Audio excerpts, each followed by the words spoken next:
सभी को मेरा राधे राधे। दोस्तों, एक गांव में एक सफल व्यापारी रहता था।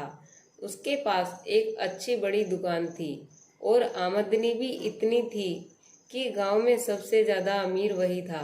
हर आदमी उससे अच्छे से बात करता और वह लोगों की बहुत मदद भी करता। वह दिन रात मेहनत करता और बाकी समय में पूजा पाठ भी करता। उसकी सभी गांव वाले बहुत इज्जत करते थे। पर उस व्यापारी की एक बुरी आदत थी। वह जल्दी गुस्से में आकर लोगों को बुरा भला कह देता था, जिससे गांव के बहुत से लोग उससे नाराज रहते। और जब वह नाराज लोगों को मनाने जाता और वो नहीं मानते तो उसको और गुस्सा आता और वह और बुरा भला कह देता था और फिर बाद में व्यापारी को बहुत बुरा लगता। एक बार गांव में एक बहुत ज्ञानी संत आए। कुछ ही दिनों में दूर दूर तक उनके ज्ञान के चर्चे होने लगे। जब यह बात व्यापारी तक पहुंची तो वह दौड़कर संत से मिलने पहुंच गया। व्यापारी ने संत की बहुत सेवा की और उनको अपनी समस्या बताई।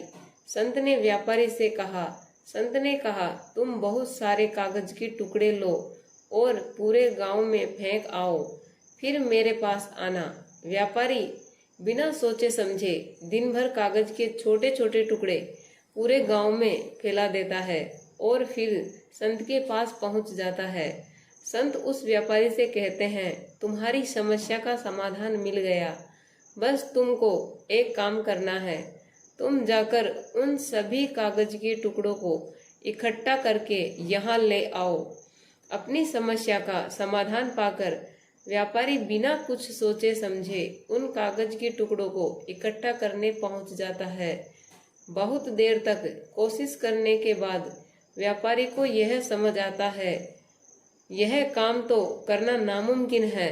वह दौड़कर संत के पास जाता है, कहता है, आपने काम दिया वो तो असंभव है, मैं चाहकर भी उसको पूरा नहीं कर सकता।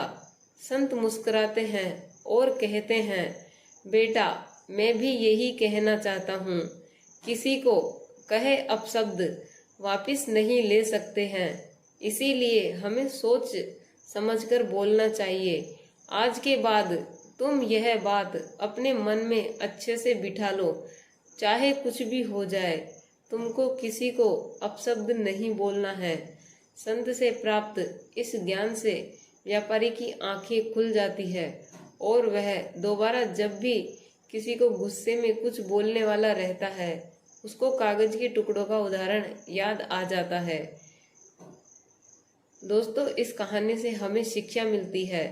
इस कहानी से हमें यह सीखने को मिलता है कि कितनी भी मुश्किल क्यों ना आ जाए, हमें किसी को अपशब्द नहीं बोलने चाहिए, क्योंकि अपशब्द से हुए नुकसान की भरपाई करना संभव नहीं है।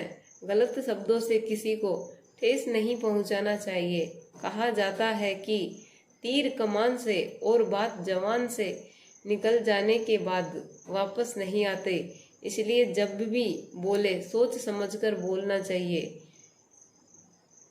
कैसी लगी मेरी ये कहानी? यदि पसंद आई हो तो वीडियो को लाइक करें और कमेंट बॉक्स में राधे राधे जरूर लिखें और चैनल को सब्सक्राइब करें। वीडियो को अंत तक देखने के लिए धन्यवाद। राधे राधे। जय श्री कृष्णा।